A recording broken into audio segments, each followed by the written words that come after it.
My girlfriend said, "I'm giving your tools to my dad. You're not handy anyway."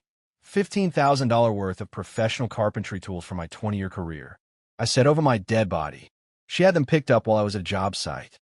When I reported it as theft, and her dad answered the door to police with MY tools in his garage. I, 42 male, am a carpenter. Not a weekend project. Watch a YouTube video, build a wobbly shelf carpenter. A professional, licensed, insured, 20 years in the trade. I started when I was 22 as an apprentice, worked my way through journeyman, and now I run my own small operation. Just me and one part-time helper for bigger jobs. Custom cabinets, built-ins, finish work, restoration projects. I make between $65,000 and $80,000 a year, depending on how many jobs I book.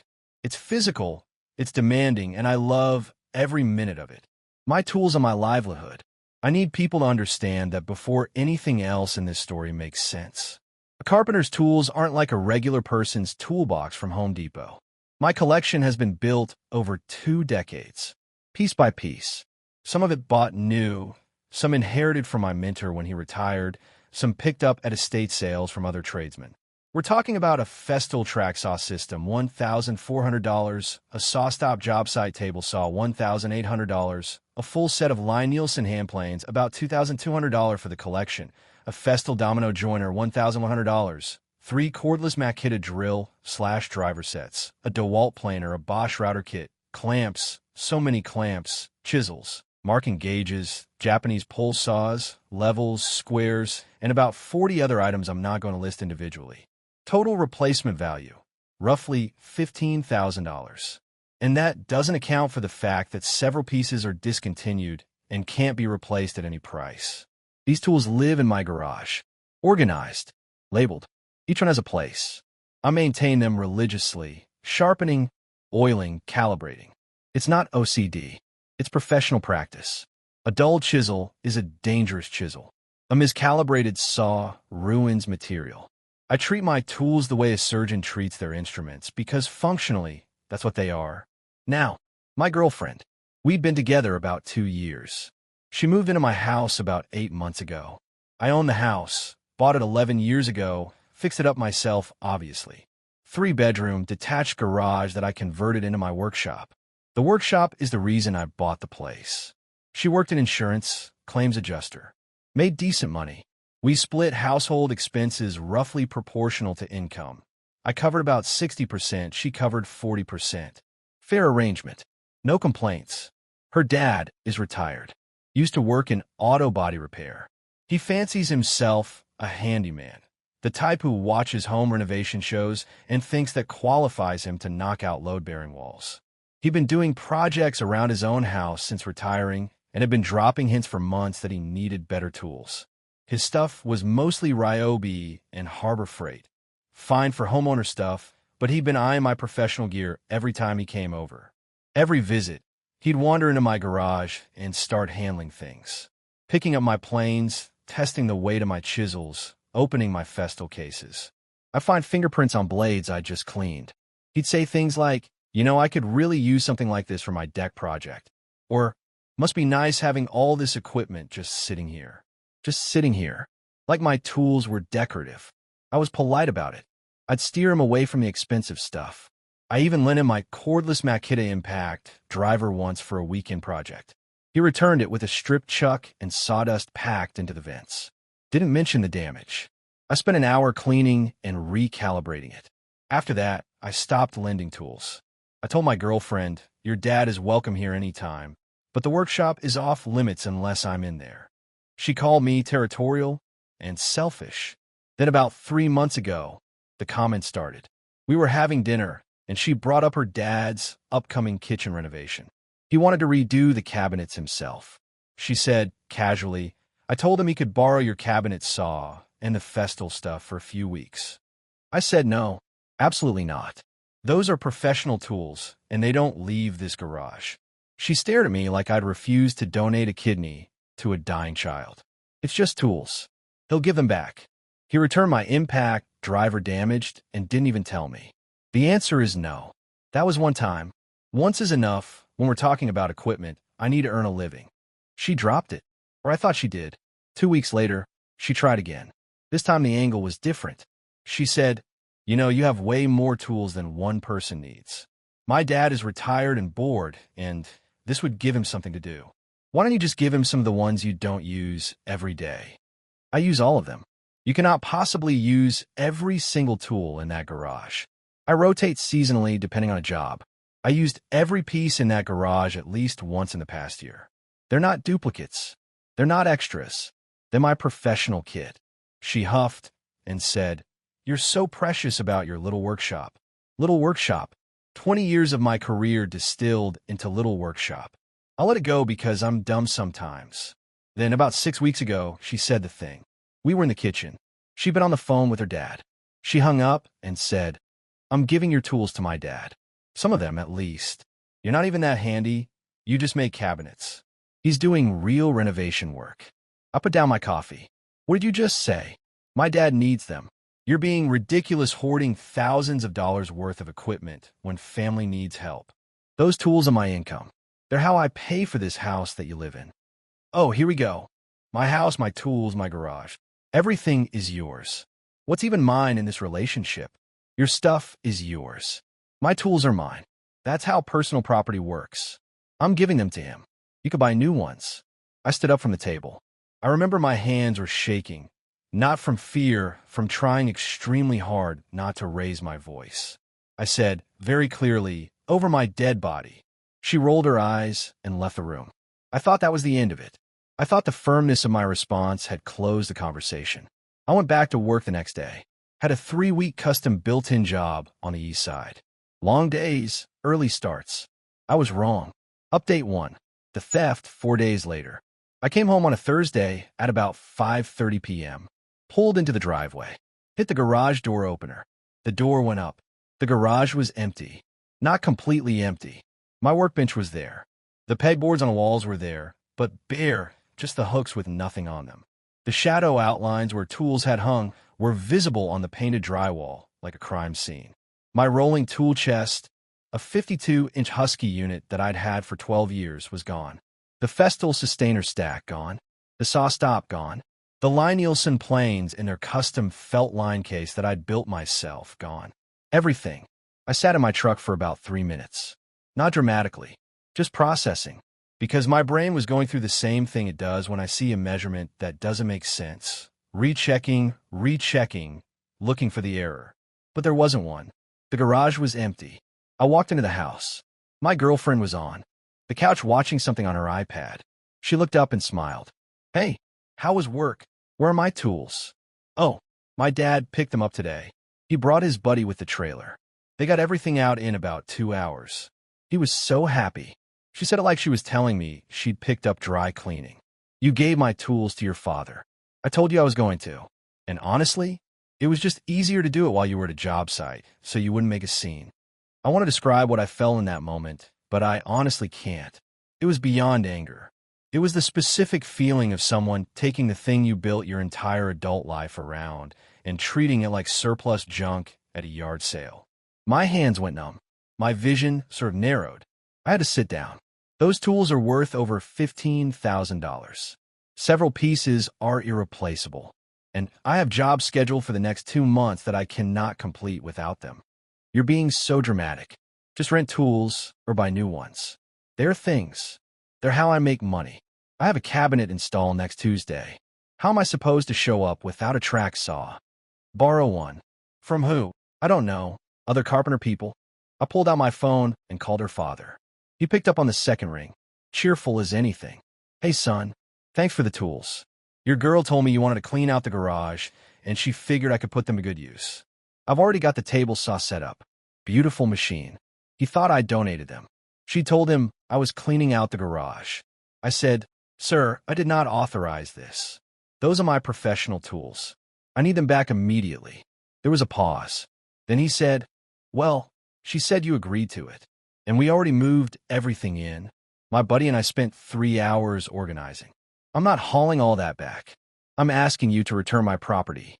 Son, this sounds like something you two need to work out between yourselves. I'm not getting in the middle of a couple spat." He hung up. I looked at my girlfriend. She was still on the couch. still watching her iPad, like we were discussing what to order for takeout. You told your father I wanted to give them away. I told him you were clearing out the garage. Same thing. It is not the same thing. You stole $15,000 worth of professional equipment. Don't be dramatic. It's not stealing if we're in a relationship. What's yours is mine. We're not married. This is my house. Those are my tools. And what you did is theft. She finally looked alarmed. You wouldn't. Watch me. I called the police non-emergency line at 6:14 p.m. that evening. I reported a theft of approximately $15,000 in professional carpentry tools from my home workshop. I provided serial numbers for the major power tools. I keep a spreadsheet, always have because insurance requires it. I provided the address where the stolen property was currently located, her father's house. I provided the name and description of the person who authorized the removal, my girlfriend. The dispatcher asked if this was a domestic dispute. I said no, it was a theft. She said they'd send officers. My girlfriend heard me on the phone and went white. You're calling the cops? On my dad. You stole my tools and gave them to your dad. He has them.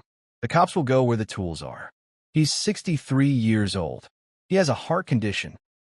Then he probably shouldn't be lifting $1,800 table saws. She started crying. Not sad crying, angry, how dare you crying.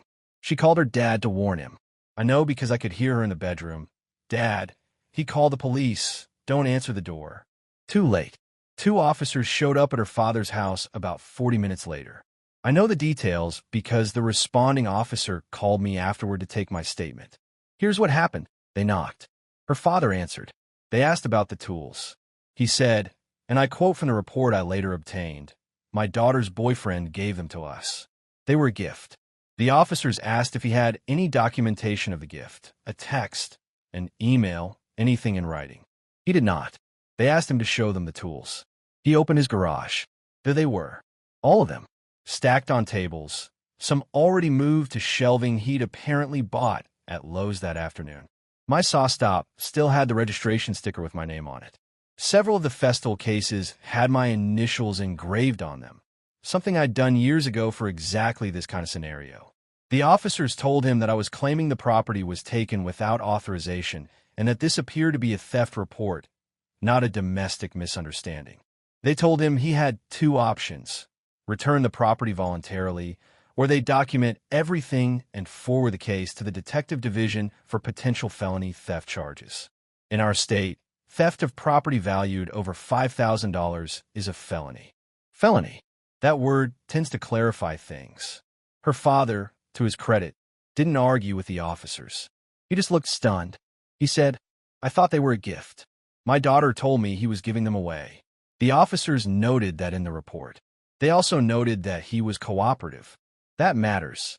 My girlfriend, however, was not cooperative. She'd driven to her father's house during all this and arrived while the officers were still there.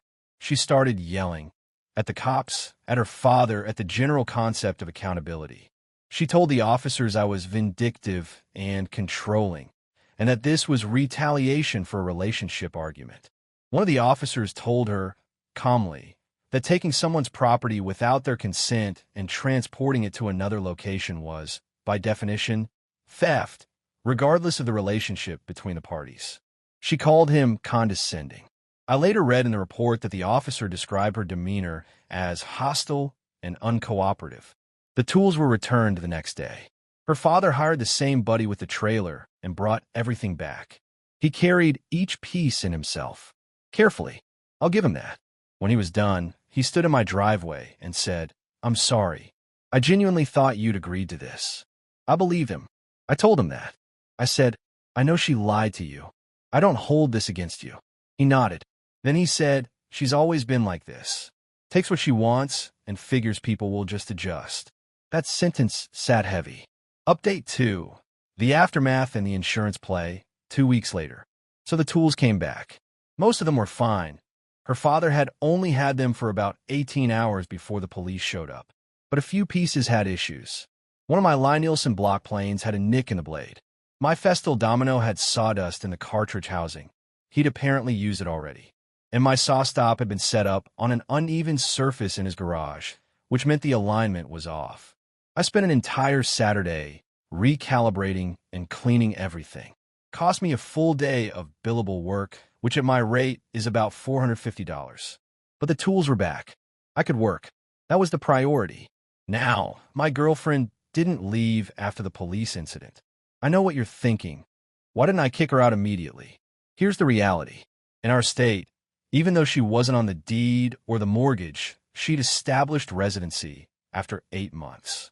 I couldn't just change the locks. I had to give her formal written notice, 30 days, to vacate. I started that process the night the police returned the tools. She refused to accept the notice.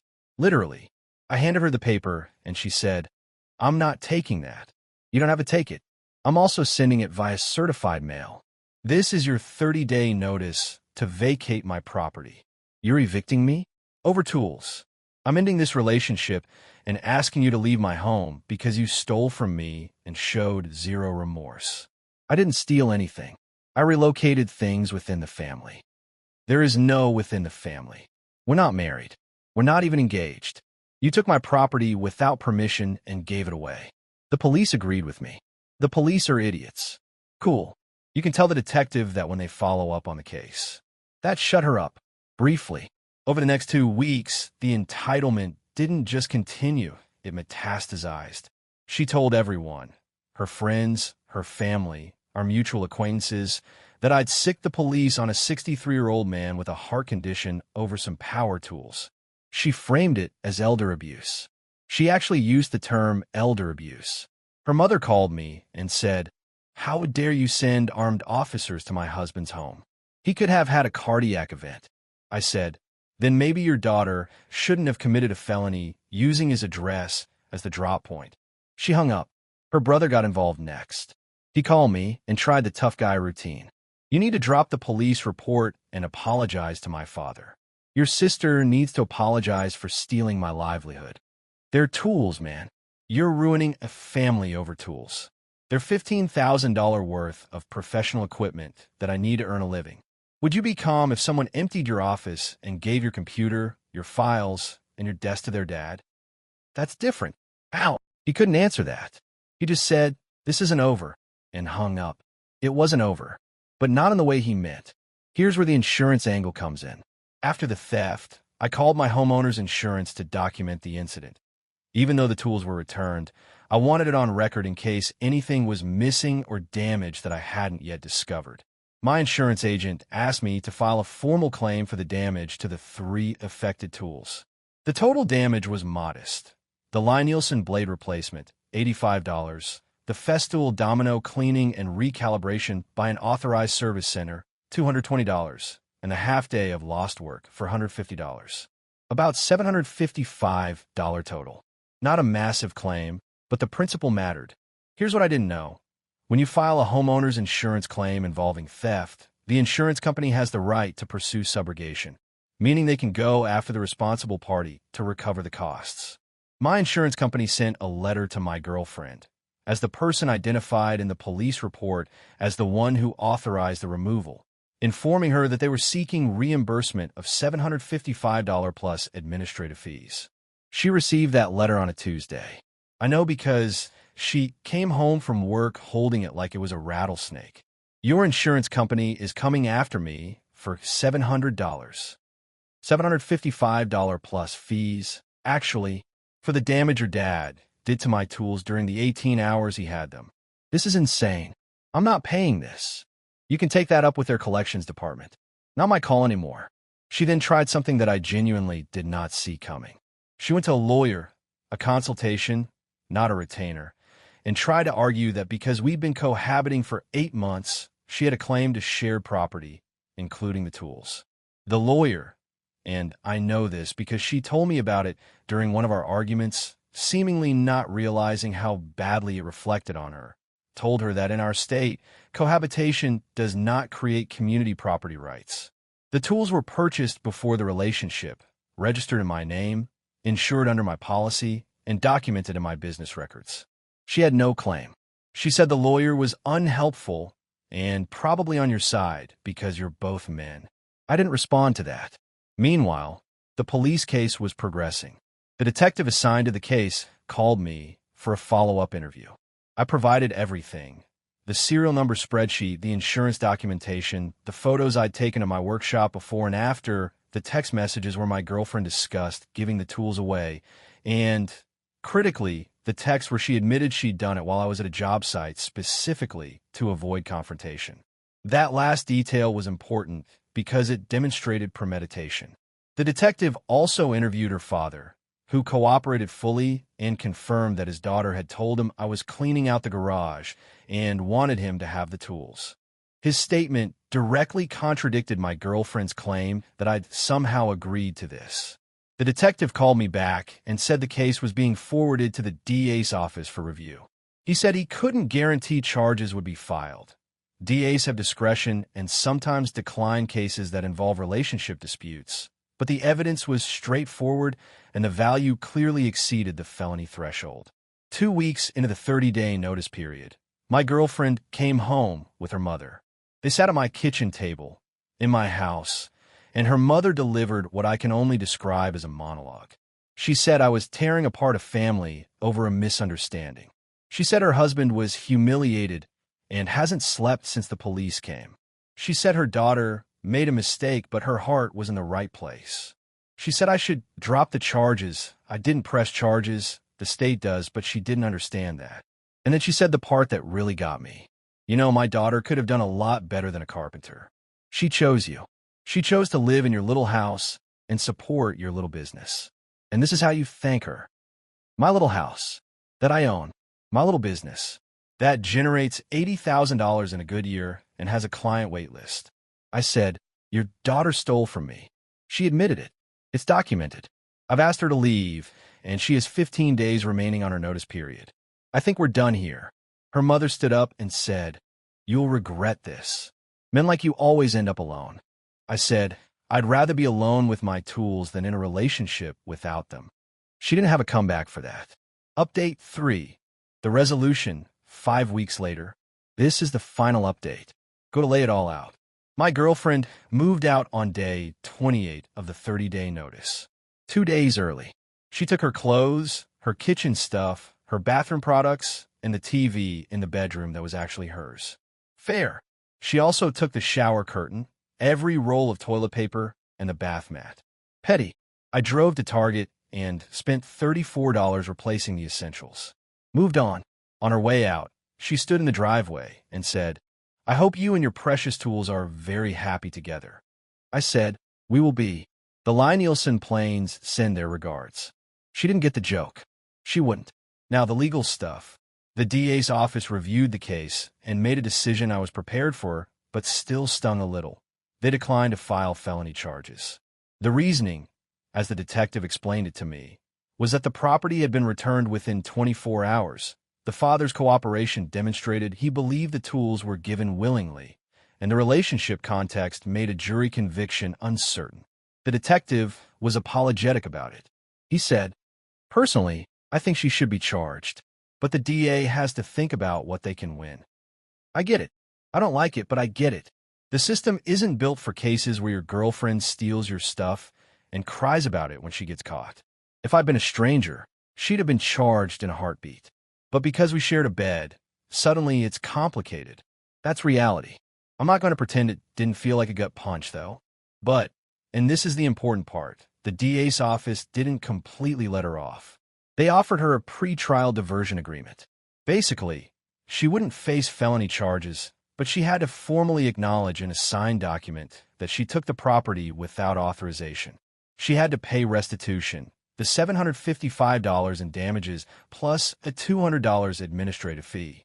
And she had to complete a community service requirement of 32 hours.